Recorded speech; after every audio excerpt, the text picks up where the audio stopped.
Hi, I'm Carolyn Langdon. Welcome to Cook Like Carolyn.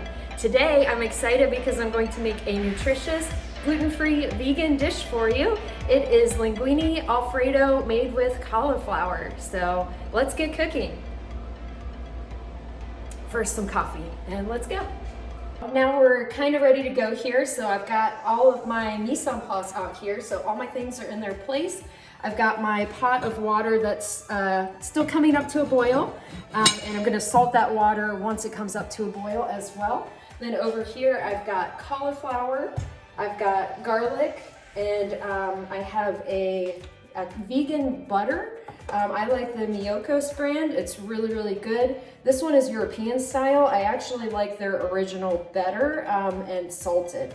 I know a lot of times in baking people prefer unsalted butter, but for your vegan butter so that it has more flavor, I do actually prefer to start with the salted, but you can always add more salt. And then I also have Miyokos vegan cream cheese. This is my favorite vegan cream cheese by far. I wouldn't even go for another brand. If it's not available, I would wait, honestly, to make this dish. Or just use the vegan butter. And I may not even use the cream cheese. We'll kind of see. To taste is kind of how I do this. And then I also have some gluten-free fresh linguini that I got at Whole Foods. And this is really, really good when they have it. I would recommend getting it. It cooks in 3 minutes and it's really easy and delicious. So these are the ingredients, and I will go ahead and start by prepping the cauliflower. So first you can just kind of pull off some of these green parts. I pull off, some of these green parts of the cauliflower just to make it a little bit easier to get my knife in where I need it to go. And then what I'll do is I'll just take my knife right where you see the core, and I'll just kind of angle it in, and I'll go around the cauliflower doing that.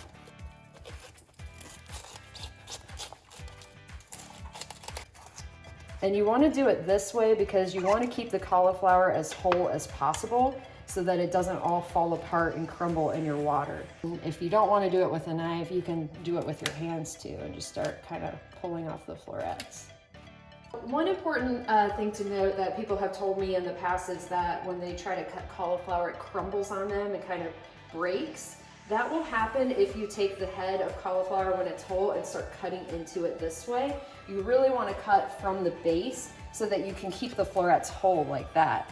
If you cut it, like for example, this way, you're gonna get, well, I didn't that time, but you're gonna get a lot more crumbles like this. And so you'll have a lot more bits and wasted pieces of cauliflower, and it will be harder for you to get it out of the water as well. So my pot of water now is mostly boiling. At this point, it's boiling enough that I can add my salt to it. And I'm just using fine sea salt. And you want to season it probably more than you would imagine. You really want the water. And remember, this water is going to flavor not only your cauliflower, but also your pasta when it cooks. So you do want it to have a really nice flavor base so that you flavor both your cauliflower and your pasta, which neither one of have any seasoning that will go into it unless you salt the water. Okay, so now our water is up to a boil. Once you add the salt, it actually helps the boiling to go a little bit faster. So now we're up to a boil and we can go ahead and add our cauliflower. Now you want to be kind of careful when you do this. Obviously you don't want to throw it and splatter and get boiling water everywhere or get boiling water on you. So you want to just drop it in when you get to the edge of the water. So don't be afraid to put your hand really in there, but you know, if you throw it from here, that's when you're going to get splatters. You really want to put your hand toward it. And if you don't feel comfortable doing that, remember this is water. We're not talking about oil or anything like that, but you can use a mechanism like this spider that I'm using here to help you drop it in if you really don't want to put your hand that close to the boiling water in there. And once it's in the boiling water, it's probably going to take about 12 minutes to get soft and tender. But what I'm going to do is I'm going to use a fork to check, and when a fork goes through it easily and it becomes a little bit more opaque in color, that's how I'm going to know when the cauliflower is ready.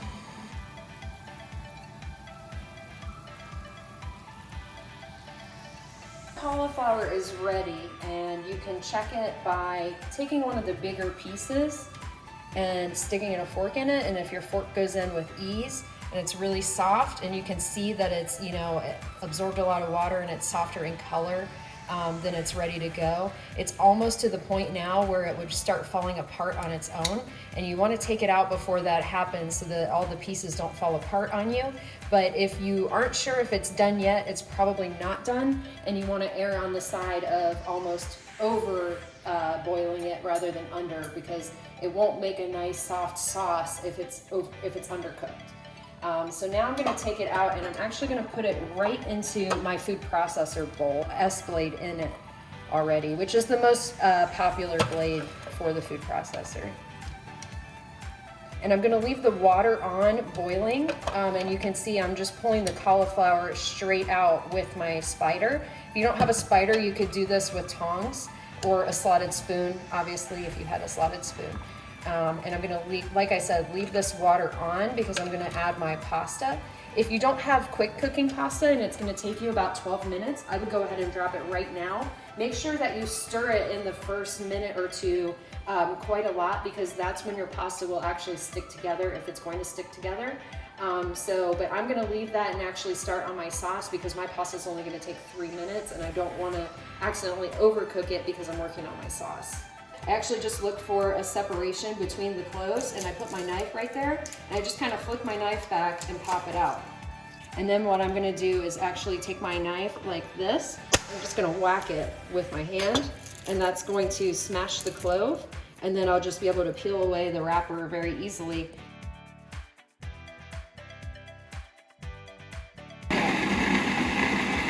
If you find that it's not mixing very well, pulsing, what pulsing will do is it will allow it to mix, and so that will help you to better incorporate it. So if you find it's not mixing well, just put it on pulse.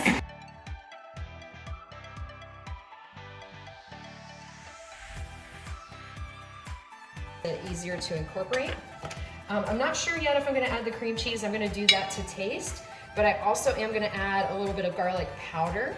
It kind of has a more subtle garlic taste to me, and it's a little bit of a different taste, so I like to do that too. And if you didn't have fresh garlic, you could definitely just use garlic powder and maybe use more of it than what I just did. Keep in mind that your dry herbs and spices are always going to be more concentrated than your fresh. So anytime you're substituting dry for fresh, you want to use less because it's been dehydrated and the flavor's been concentrated. I know in the water I used very fine sea salt, and the reason for that was because I wanted it to melt into the water and to blend. So you wouldn't want to use coarse salt there, but for most of my other cooking, I use these coarse sea salt crystals. To me, I like to have a little bit of texture in the salt, and this tastes like the sea to me, so I always use this pink Himalayan sea salt. It's actually really good for you as well. It has a lower sodium content than most salts as well. And I actually like quite a bit of pepper in my Alfredo sauce, and I like black pepper. I'm not a big fan of white pepper, so you'll really never see me use white pepper. So even though this is a white sauce, I would recommend using the black pepper here. I'm gonna turn it back on and blend it up, and then I'm gonna give it a taste, and then I'll see if I wanna add any other ingredients to it. And this is, you know, a very versatile sauce base. You can add whatever you want to this. If you wanted to make like a tomato cream sauce, you could add some tomato here. If you wanted to make a pesto cream sauce, you could add pesto to this. So this is really just your basic base. And then, you know, whatever your imagination is, you can go from there. I think too, I'm gonna add a little bit of olive oil mixed in here because I'm gonna give it a taste and see if I wanna add anything else to it. Okay, definitely needs more salt, and I'm gonna add more garlic powder as well. So you don't have to do this. This is completely optional and to taste, but today I'm gonna add a little bit of this vegan cream cheese in as well. And this will just give it a little bit more of a tang to the dish. If you wanted to, you could add lemon instead. Like I said, there's a, you know, you can flavor this up any way that you want to. I think I'm gonna do about 2 tablespoons in there. But like I said, that's completely optional. I've just decided to do that today because I have it here on hand.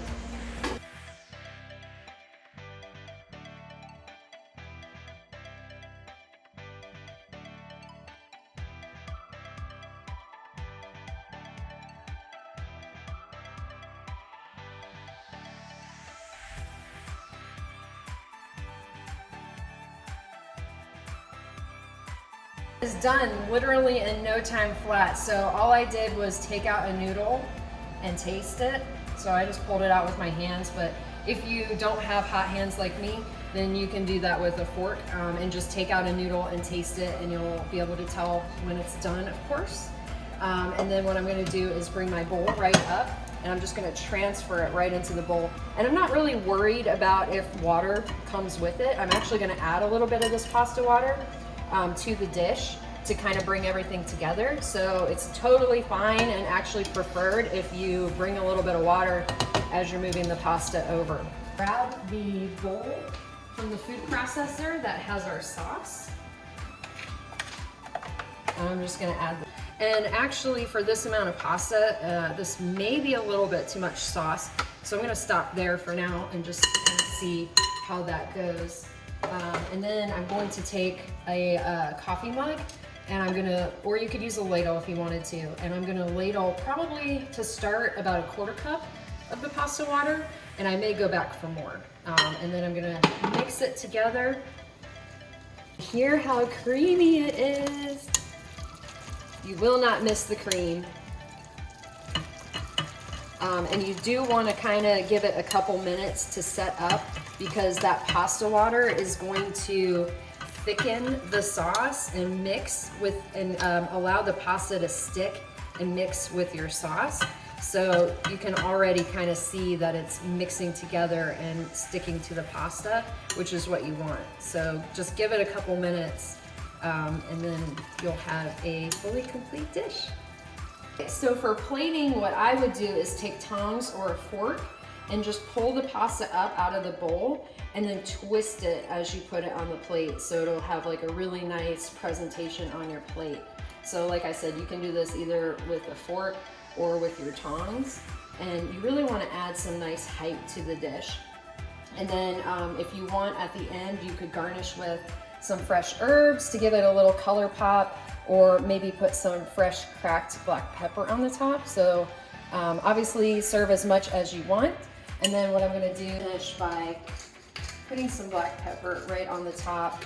And then I'm actually gonna do a little bit of the garlic granules as well. That way, when someone's first smelling the dish, they will instantly smell the garlic aroma, and they'll know that it's garlic Alfredo. So before I put it on the plate, I tasted already, because you always want to taste your food as you're going. You don't want to end up with it on the plate and then find out that it needed something. But I'm going to taste it for you guys right now. It's going to be really hot.